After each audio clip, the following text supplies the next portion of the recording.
दोस्तों welcome to my channel exam study. आज क्या है कि आपको जो भी आज दिन भर की खबर है उसके बारे में पूरा विस्तार से बताएंगे। न्यूज़पेपर में क्या था, क्या है स्टूडेंट के लिए खास और क्या है आम जनों के लिए खास, वो सभी के लिए मैं आज न्यूज़ बताने वाला हूँ, एनालिसिस करने वाला हूँ। आज का मुख्य समाचार उसको देखिएगा, ठीक है।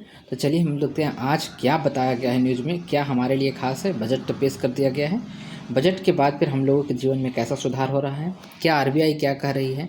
मुख्य समाचार में यह है कि आरबीआई ने कुछ कहा है, साथ में रेलवे ने नौकरी के बारे में कुछ कहा है, नीतीश कुमार ने विकास के बारे में कुछ कहा है, और ये भी है कि जो पेयजल योजना जो चल रहा था, जिसे हम लोग नल जल योजना कह रहे थे, तो नल जल योजना में भी कुछ सुधार के बारे में कहा गया है। चलिए इन सब के बारे में जानते हैं, तो हमारे वीडियो पर बने रहिएगा। यदि जो चैनल पर नए हैं तो सब्सक्राइब कर लीजिएगा, लाइक शेयर कीजिएगा, और यदि जो पुराने हैं तो इसको लाइक और व्यू कीजिएगा और शेयर कीजिएगा, ताकि लोगों के पास ये न्यूज़ पहुंच सके, सब लोग जानकारी ले सके आज क्या है खास। ठीक है, चलिए देखते हैं।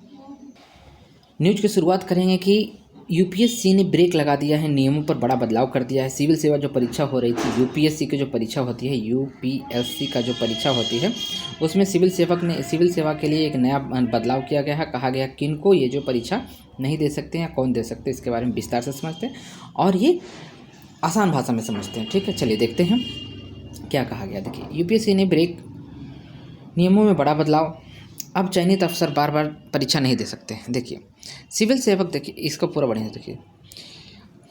सिविल सेवा परीक्षा 2026 के नोटिफिकेशन बुधवार को जारी कर दिया गया है। इसमें प्रयास और प्रपत्र में जुड़े नियमों में बड़ा बदलाव किया गया है। अब चयन के बाद दोबारा परीक्षा देने की आज़ादी पहले जैसी नहीं रहेगी। नए प्रावधान में सेवा में रहते हुए बार बार परीक्षा देने का रास्ता बंद कर दिया गया है। वही आईएएस और आईएफएस को पुनः पुराने नियम जस के तस रखा गया है। समझे? तो बंद किसका किया गया भाई? आईएएस और आईएफएस को लेकर पुराने नियम जस को तस रखा गया है। चयनित अफसर को एक बार प्रमोशन बेहतर करने का मौका मिलेगा। जैसे किसी का 2026 में आईपीएस में सिलेक्शन हुआ तो वह 2027 में परफॉर्मेंस बेहतर करने की परीक्षा देने का पात्र होगा। इसके बाद अगर वह परीक्षा देना चाहता है तो उसे सेवा से इस्तीफा देना होगा। आयोग ने इस बार 933 पदों के लिए भर्ती जारी किया है। ठीक है, पहले से आईएएस में चयनित हैं या नियुक्त उम्मीदवार सीएसई, मतलब कि सीएससी होता है, ये कंबाइंड जो एलिजिबिलिटी टेस्ट होता है उसका 2026 में दोबारा आईपीएस नहीं बन सकेंगे। समझे? पहले जो आईपीएस हैं दोबारा आईपीएस नहीं बन सकते हैं। ठीक है, प्रिंसिपल प्रीलिम्स के बाद होने, लेकिन मेंस में पहले अगर आईएएस या आईएफएस बनते हैं तो वो मेंस लिखने की अनुमति नहीं मिलेगी। ठीक है, मेंस शुरू होने के बाद और परिणाम से पहले नियुक्त होने पर सीएमई 2026 के आधार पर सेवा नहीं दी जाएगी। मतलब क्या समझ में आया? जैसे देखिए 2025 का जो अभी चल ही रहा है, अभी पूरा हुआ नहीं है ना, और एक साल के पहले कैलेंडर आ गई इसका एग्ज़ाम होगा। तो कहा जा रहा है कि यदि जो पीटी पास कर जाते हैं आप, ठीक है, और मेंस में यदि जो आप आईएएस मिल जाता, आईपीएस मिल जाता है, फिर आईएएस मिल जाता है, बन जाते हैं, तो आपको अनुमति नहीं होगा मेंस लिखने का। समझ में आई बात? मेंस आप नहीं लिख सकते उसमें, क्योंकि आप मेंस का सीट खराब कर दीजिएगा ना आप एक को, इसीलिए नहीं लिखने देंगे, क्योंकि पहले बन ही चुके हैं आप। ठीक, अब देखिए, आधार की सेवा नहीं दी जाएगी। सीएई 2025 या उससे पहले चयनित उम्मीदवार को 2026 या 2027 में एक बार बिना इस्तीफा दिए मौका मिलेगा। हाँ, कहा है कि सीएस जो है 2025 या उससे पहले जो भी बन गए हैं, तो 2026-27 जो चल रहा है उसमें एक बार बिना इस्तीफा दिए हुए ही आपको मौका मिल जाएगी। समझे? ये था आज का न्यूज़ है। ठीक है, अब देखिए इससे होता क्या, ये बदलाव यूपीएससी 2026 में पहली बार देखने को मिलेगा। 2026 से अगर ग्रुप ए या आईपीएस मिली तो उम्मीदवार को केवल एक बार यानी सीएसई 2027 में रैंक सुधारने का मौका मिलेगा। मौका तभी मिलेगा जब उम्मीदवार को टर्निंग ज्वाइन ना करने की हो।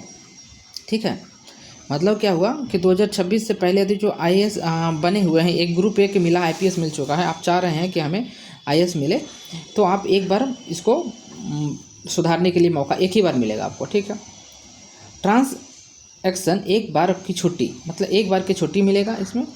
छूट फाउंडेशन कोर्स की सीमित होगी, जो कोर्स बनाना है उसको सीमित होगी। यदि उम्मीदवार ना ट्रेनिंग ज्वाइन करता है और ना ही छूट लेता है तो CSE 2026 और ESE 2027 दोनों को आधार के लिए सेवा स्वतः रद्द हो जाएगी। समझे, ना तो लेता है ना तो कुछ करता है और फिर नहीं गायब रहता है तो सेवा रद्द कर दी जाएगी। 2026 में उम्मीदवार CSE 2027 देना चाहते हैं तो अनुमति जरूर होगी। CSE 2028 या उसके बाद परीक्षा देने के लिए इस्तीफा अनिवार्य होगा। मतलब कि 2026 और 27 के लिए यदि जो कोई व्यक्ति चाहते हैं कि हम बनना चाहते हैं तो दे सकते हैं, लेकिन 2028 के लिए ये जो है कार्य कठिन हो जाएगा। आप नहीं बन सकते हो, ऐसा नहीं कर सकते हो, इस्तीफा देना पड़ेगा। ये है न्यूज UPSC के लिए, समझ में आया। और दूसरा न्यूज है डिजिटल फ्रॉड को नुकसान पर 25,000 का मुआवजा मिलेगा। RBI क्या कर रही है? RBI कह रही है कि रिजर्व बैंक ब्याज दरों में, अभी देखिए RBI की दूसरी समीक्षा बैठक हुई थी, उसमें बताया गया था कि मेरा रेपो रेट जो है 5.2% है। बहुत बार क्वेश्चन आता है कि रेपो रेट कितना है, तो रेपो रेट 5.25% है और फरवरी 2025 के बाद रेपो रेट में 1.25 की कमी कर दी गई थी। देखिए फरवरी 2025 के बाद से 1.25 की कमी की गई थी, तो मतलब कि 5.25 है, 5.25 है। तो पहले कितना था? तो पहले कहेंगे सर पहले था 6.50, इसमें से कमी कर दी गई थी ताकि लोन की सुविधा आसान हो जाए, लोन लोगों के पास आसानी से पहुंच सके। ठीक है, तो कमी कर दी गई थी। अब जो है 5.25 इसका प्रतिशत है। तो पूछा जाता है कि रेपो रेट कितना प्रतिशत है, तो 5.25। ठीक है। अच्छा, RBI का वर्तमान गवर्नर कौन है, ये भी पूछा जाता है। वर्तमान में गवर्नर जो है RBI के वो कौन है, तो ये भी पूछा जाता है। तो इसका भी उत्तर क्या हो जाएगा? संजय मल्होत्रा जी हैं, है ना। संजय मल्होत्रा RBI के मुख्य गवर्नर हैं। इन्हें दूसरी समीक्षा में बैठक किया। अब देखिए उन्होंने कहा है भविष्य में डिजिटल फ्रॉड से भुगतान है, छोटी मूल्य के फ्रॉड से यदि जो ग्राहक को नुकसान होता है तो उसमें RBI ने डिसाइड किया है कि 25,000 तक का मुआवजा उसको दिलवा देगी। ठीक है। और नकेल कसने के लिए अलग अलग इसमें रूल बनाई है, और रूल के साथ ये भी बनाई है कि देखो भाई, यदि जो आप लोन लेते हो या फिर लोन रिकवरी करते हो तो उसके लिए भी अलग से रूल बनाई है। इसके बारे में भी विचाराधीन है, चल ही रहा है। ठीक है। तो दूसरा न्यूज़ भी समझ में आया आपको, RBI से संबंधित था। तीसरी बात कह रहा है रेलकर्मी का अधिकारी बनने का इंतजार बढ़ा है। तो ग्रुप B LDCE परीक्षा जो होता है उसको जो भारतीय रेलवे ने अराजक श्रेणी के राजपत्रित अधिकारी बनने के सपना संजोने वाले रेलकर्मियों के लिए थोड़ा सा इंतजार बढ़ गया है। 8 मार्च को होने वाली परीक्षा थोड़ा अब लेट से होगी। ठीक है, स्थगित कर दी गई है। कहा गया है कि आरती शाह लाल ने उत्तर मध्य रेलवे सहित सभी रेलवे जोनों को महाप्रमंडल को 5 फरवरी की देर रात आधिकारिक पत्र जारी करके ये बात कहा गया है। क्यों ये हुआ है इसके बारे में कुछ नहीं बताया गया। चले आगे देखते हैं।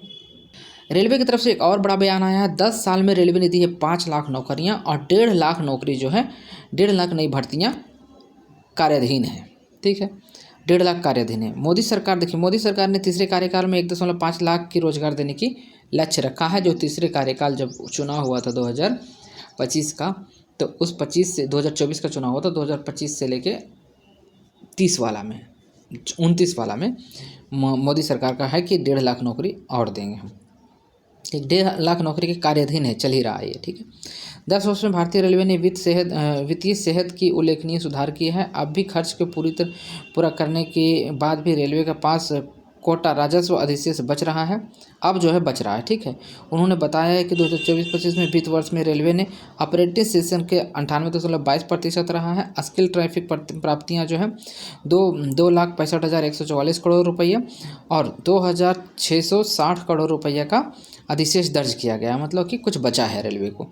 रेल मंत्री ने बताया कि 2014 से लेकर 24 तक के बीच में रेल ने 5.04 लाख नौकरी दी है, 1.5 लाख नौकरी और देने की बात कहा है। इसमें क्या कहा है देखिए, इसमें कहा गया है कि 12 लाख कर्मचारी पर 1.18 लाख करोड़ रुपए के स्टाफ खर्च आते हैं, 18 लाख पेंशन पर और 65,000 करोड़ रुपया ऊर्जा पर, और ऊर्जा पर होता है 32,000 करोड़ रुपया, और वित्तीय लागत पर होता है 23,000 करोड़ रुपया, और रख रखाव पर 8,000 करोड़ रुपये की खर्च आता है। कुल खर्च जुड़ा दिए हैं। ऐसे भी इनका काम है। छात्र की शिकायत के बारे में बार रूम देखिए होगा, उन्होंने कहा है कि 18,000 अप्रेंटिस लोको पायलट की भर्ती प्रक्रिया पूरी हो चुकी है। ठीक है, और नियुक्ति शुरू किया गया है, पूरी हो गई और नियुक्ति शुरू हो गई है। परीक्षा केंद्र की जुड़ी शिकायतों का त्वरित कार्रवाई के लिए रेलवे ने वार रूम भी बनाया है। देखिए, परीक्षा केंद्र पर जो भी शिकायत था उसको शुरू करने के लिए वार रूम रेलवे ने बनाया है, तो बहुत अच्छी बात है। ये न्यूज़ था रेलवे के या स्टूडेंट के लिए, और उन जनता के लिए भी ये न्यूज़ है जो रेलवे से जानते हैं कि रेलवे घाटा में है या फिर अब देखिए रेलवे कुछ मुनाफा में है, इसलिए रेलवे से कोई शिकायत नहीं होना चाहिए। ठीक है, चलिए आगे बढ़ते हैं। एक और न्यूज़ है कि भ्रष्टाचार को सजा दिलाने में अहम भूमिका दिलाने वाले को सम्मान दिया जाएगा। पटना बोला है। पटना निगरानी विभाग जागरण का ये ब्यूरो है। जागरण ने कहा है कि अन्वेषण ब्यूरो ने शुक्रवार को समारोह में आयोजित भ्रष्टाचारियों को सजा दिलाने के लिए अहम भूमिका निभाने वाले को सम्मान किया है। सम्मान पाने वाले शिकायतकर्ता, धावा दल प्रभारी, जांचकर्ता लोग, अभियोजक शामिल हैं। निगरानी अन्वेषण ब्यूरो यह तीसरे सतर्कता सम्मान समारोह था। यह सम्मान निगरानी विभाग के अपर मुख्य सचिव अरविंद कुमार चौधरी, महानिदेशक निगरानी जितेंद्र सिंह गंगवार ने प्रदान किया था। कार्यक्रम में संबोधित करते हुए अरविंद चौधरी ने 2025 में निगरानी ब्यूरो द्वारा भ्रष्टाचार के विरुद्ध की गई कार्रवाई के सराहनीय किया है। भविष्य में ऐसी ही काम करने की आशा व्यक्त किया है। जितेंद्र सिंह गंगवार ने कहा है कि 1 जुलाई 2025 से लेकर 31 दिसंबर 2025 तक निगरानी कांड में न्यायालय ने 16 मामले में अभियुक्त को दोषी मानते हुए सजा भी दिया है। ठीक है, देखिए आपको पता है कि निगरानी विभाग है, जैसे कोई घूस लेते हुए पकड़ा जाता है तो उसको निगरानी विभाग द्वारा शिकायत मिलता है और निगरानी विभाग उसको छापा मार के पकड़ लेता है। ठीक है, आपको जैसे ये पता होगा, तो यही इसी से जुड़ा हुआ एक न्यूज़ था। चलिए हम लोग आगे बढ़ते हैं। हाँ, हम बोले थे हेडलाइन में कि नल जल योजना के लेके कोताही बरतने वाले 2 कार्यपालक अभियंता को निलंबित कर दिया गया है। देखिए क्या है ना कि नल जल योजना जो है ना स्वास्थ्य अभियंत्रिक विभाग के अंतर्गत आता है, तो इसमें क्या है कि बहुत धीमी काम किया जा रहा है। जैसे बहुत सारा गांव कस्बों में है कि नल जल योजना पूरा कर दिया गया है, ऐसा घोषणा हो चुका है, बट वहाँ पाइप नहीं लगा है, किसी का टोटी नहीं लगा है, यहाँ तक टंकी नहीं लगा है और घोषणा भी हो गया। कितना कार्य अधूरा छोड़ के चले गए हैं। पानी के लिए, जल के लिए बेहाल है लोग। 1 साल के लिए तो बेहाल ही था। मेरे पास भी ऐसा समस्या था, मैंने कितनी बार शिकायत किया हूँ। शिकायत के निवारण यह हुआ कि अभी तक काराधीक्षक नहीं नियुक्त हुए हैं। नियुक्त होंगे तो आपका काम कर दिया जाएगा, और उसके मामले में अभी तक नहीं हुए हैं और वैसा ही चलते जा रहा है। अब जाकर कहीं क्लियरिफाई हो पाया है कि अब जांच के लिए आए हैं कि हाँ किया जाना चाहिए।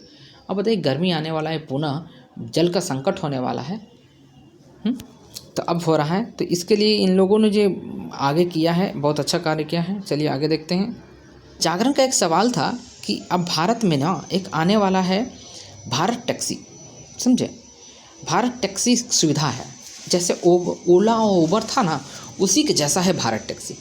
उसी के जैसा भारत टैक्सी चलेगा, लेकिन इसका पैसा का जो है, इसमें जो काम करेंगे और जो गाड़ी देंगे, इनका अपना गाड़ी थोड़ी है, तो ये जो गाड़ी देंगे या पैसे इस पे जो काम करेंगे, उसमें क्या है ना, इसके बारे में हम कल भी वीडियो बनाने वाले थे। इसमें 80% जो है, देखिए 100 रुपया यदि जो मिलता है किसी को भाड़ा के रूप में, 80 रुपया मिलेगा ड्राइवर को। ठीक है, ड्राइवर को मिल जाएगा। अब 20 रुपया में उन्हीं का भागीदारी हो जाएगा। मतलब कि सरकार इसमें क्या ले रही है, कुछ ही रुपये, 20 रुपये ले रही है, 20 रुपये में भी उन्हीं का भागीदारी होगा। कैसे, देखिए जैसे गाड़ी है ना, गाड़ी तो सरकार अपना रखेगी नहीं, तो गाड़ी क्या करेगी, हम लोगों से, आप लोगों से लेगी कि आप इसमें रजिस्ट्रेशन करवाइए और गाड़ी दीजिए। अब भाड़ा आप खुद ही ड्राइवर हो तो अच्छी बात है, नहीं ड्राइवर हो तो कोई बात नहीं, आपको 20 रुपया में से शेयर तो मिलेगा आपको, और खुद ही ड्राइवर हैं तो 80 रुपया मिलेगा, गाड़ी के बदले भी मिलेगा। तो आपको मान के चलिए कि खुद अपना ही चला रहे हैं, लेकिन इसमें क्या सरकार की तरफ से भरोसा होगा, गारंटी होगा, समझें। तो इसीलिए वोट कराया गया था कि बताइए कि इस तरह का व्यवस्था लाया जा रहा है सरकार के द्वारा, तो ये जो वर्तमान में चल रही है टैक्सी सेवा, उसको कितना दे पाएगी। तो 54% कहिए कि हाँ इसको तो टक्कर दे देगी, 34% कहिए नहीं वो पहले से ही तो टक्कर क्या दे पाएगी। 11% ऐसे लोग हैं जिनको दिमाग नहीं काम कर रहा है कि क्या हो सकता है। ठीक है, देखिए तेलंगाना के बाद बिहार पर चला याडा मॉडल का जादू। याडा मॉडल क्या है, तो याडा मॉडल है यमुना एक्सप्रेसवे मॉडल है। ठीक है, यमुना एक्सप्रेसवे समांतर औद्योगिक गलियारा बनाने के लिए मॉडल है। ये तेलंगाना में ये मॉडल काम कर रही है, तो बिहार सरकार ने भी कहे कि मेरे पास भी इसी तरह का मॉडल बनाओ, जिससे कि हमारा राज्य का चतुष्वर्णीय विकास हो सके। तो इसलिए क्या किया गया था कि यहाँ के कुछ जो अधिकारीगण थे वो उनसे मिलने गए हैं। किससे, तो जो याडा का जो अधीक्षक हैं उनसे मिलने गए हैं और उनसे बताए हैं हमारे बिहार में क्या दिक्कत आ सकती है इसको लेकर, इस मॉडल बनाने में, क्या इस रेसिपी में क्या खामियां हो सकता है, क्या परेशानी है, इसके बारे में पूरा जानकारी लेकर वापस आए हैं। ठीक है, आधिकारिक शैलेंद्र भाटिया के बीच बैठक हुई थी और ये सीईओ ने प्रतिनिधित्व को याडा को कार्यप्रणाली और शहर विकास के लिए अपनाई गई प्रक्रिया की जानकारी प्रस्तुत किया। बताया कि इस तरह से देखिए उन लोगों ने किया था, तो आगे आज ऐसे डेवलप है। और एक और महत्वपूर्ण जानकारी देखिए निकल कर, सिपाही भर्ती से में सॉल्वर गैंग ने 3 सदस्यों को गिरफ्तार कर लिया। ठीक है, सॉल्वर गैंग के 3 सदस्य थे। इसमें सिपाही भर्ती के लेके गर्दनी बाग में जो अभी हो रहा है दौड़ की परीक्षा, तो उससे पहले पीटी परीक्षा पास कराने के लिए इन्होंने क्वेश्चन रटवा देते थे, जिससे कि सिपाही भर्ती परीक्षा के लिए उनको मिला था। तो इसमें क्या है कि 3 जो है सदस्यों को गिरफ्तार कर लिया गया। गिरफ्तार को मानना है कि ये कोलकाता के तकनीक में से सेवा तैयार करते थे और फिंगरप्रिंट वगैरह सब वहीं से तैयार करते थे। जैसे अपना ये क्रीम स्टूडेंट रखे थे, कौन? तो यही सॉल्वर गैंग। ठीक है, और जैसे किसी को परीक्षा पास करना है, वो धुंधु है, उसको पास नहीं कर सकता अपने बलबूते से, तो उसके लिए क्या किया है सरकार ने कही है, ये सरकार नहीं, सॉरी माफ़ कीजिएगा, सॉल्वर गैंग ने क्या कहा है कि तुम मेरे पास आना, पैसा देना, मैं तुम्हारे लिए फिंगरप्रिंट से लेकर सारा का सारा ऐसा ही ओरिजिनल जैसा बच्चा तैयार करके तुम्हारे जगह पे बैठा के परीक्षा दिलवा देंगे, तुमको पास करवा देंगे। ठीक है, यही काम करते आ रही है। लेकिन गर्दनी बाग के गेट से कल 3 को धर दबोचा गया है। ठीक है, जांच हुई है, अब उन्होंने खुलासा किया कि कलकत्ता में ये सब बनता था, तैयार करते थे हम लोग। ठीक है, ये था तीसरा न्यूज। ये जो तीसरा न्यूज नहीं, सॉरी, विद्यार्थी के लिए न्यूज जो था 3 सदस्य पकड़ाने वाला, बहुत ही अच्छी बात है कि अब जो भ्रष्टाचार मुक्त परीक्षा होने की संभावना बढ़ी है थोड़ी। देखिए मैट्रिक का परीक्षा होने वाला है, 17 से शुरू होने वाला है। ठीक है, 17 मतलब फरवरी से शुरू होगा मैट्रिक का परीक्षा और 25 फरवरी तक चलने वाली है। इसमें जूता पहनकर नहीं दे पाएंगे एग्ज़ाम। जूता मोजा नहीं पहनना है। मजिस्ट्रेट के द्वारा एक नोटिस जारी किया गया कि जूता मोजा नहीं पहनना है और आपको देखिए निर्धारित समय 9:30 बजे से 1 घंटा पहले 8:30 बजे केंद्र में प्रवेश करना आरंभ हो जाएगा और 9:30 बजे के बाद आपको 1 मिनट भी टाइम नहीं दिया जाएगा, जैसे इस तरह के दिया जा रहा है, इस समय दिया जा रहा है। आप ये बात जान लीजिएगा कि इंटर की परीक्षा में जैसे हो रहा है वैसा ही आपको मैट्रिक की परीक्षा में और थोड़ा सख्ती बरत दिया गया है कि आप जूता और मोजा पहनकर भी नहीं आ सकते हैं, चप्पल पहनकर एग्ज़ाम देना होगा। ठीक है, अच्छा है कि इन्होंने ऐसा नहीं कहा है कि आप हाफ शर्ट पहन कर आओ, शर्ट तो फुल पहन के आ सकते हो। 15,12,963 परीक्षार्थी दोनों पाली मिलाकर परीक्षा देंगे। ठीक है, 1 घंटे पहले प्रवेश करना है। मैं फिर से बता रहा हूँ, 1 घंटा पहले चले जाना है। ट्रैफिक जो भी हो कोई नहीं सुनने वाला है आपका। 1 घंटा पहले वहाँ जाकर बैठे रहिए, नींद आए सो जाइए, लेकिन एग्ज़ाम के 1 मिनट भी लेट नहीं होने देगा ये लोग। ठीक है, चलिए ये था। अच्छा, एक और क्या है कि इंटर में 10 जिला में 12 नकलची पकड़ा गए हैं।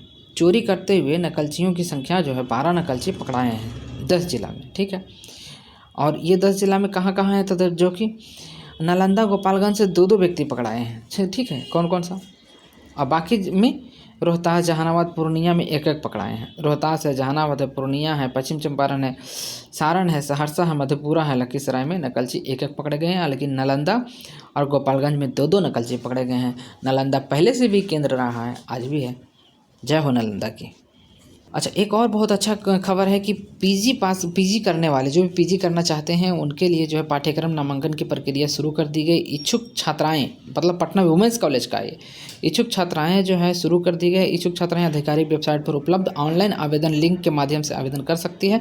कॉलेज प्रशासन के अनुसार ऑनलाइन आवेदन की तिथि जो 15 मार्च निर्धारित की गई है। आवेदक शुल्क सामान्य पाठ्यक्रम के लिए 1500 रुपया और MA होम साइंस पाठ्यक्रम के लिए आपको शुल्क 800 रुपये रखा गया है। नामांकन प्रक्रिया इस वर्ष मेरिट सूची, प्रवेश परीक्षा और साक्षात्कार के आधार पर पूरा किया जाएगा।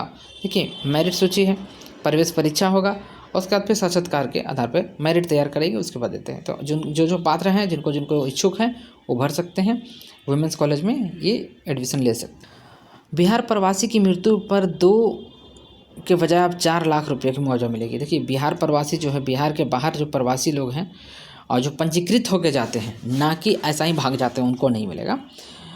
मुख्यमंत्री की अध्यक्षता में हुई बैठक में 17 प्रस्ताव स्वीकृत किया गया है। लंबित पास्को केस में ऐसी आएगी तेजी, पद किया जाएगा। और फिर सृजन पॉक्सो एक्ट जो है उसमें जो भी जैसे महिला से छेड़छाड़ वाला केस होता है ना, उसमें क्या है कि जल्दी से निपटने के लिए तेज किया जाएगा। 125 यूनिट जो बिजली मिल रही थी उससे संबंधित है 3,349 करोड़ रुपया का पारित किया गया है इस पर, ठीक है। और शहरी शिकायतों को सशक्त और अस्थायी समिति अब चुनाव के माध्यम से बनेगी इसमें, ठीक है। तो ये देखिए आज का था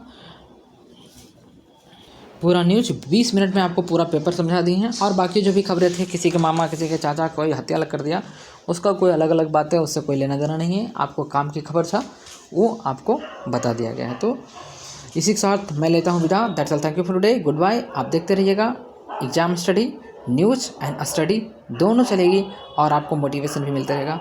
धन्यवाद।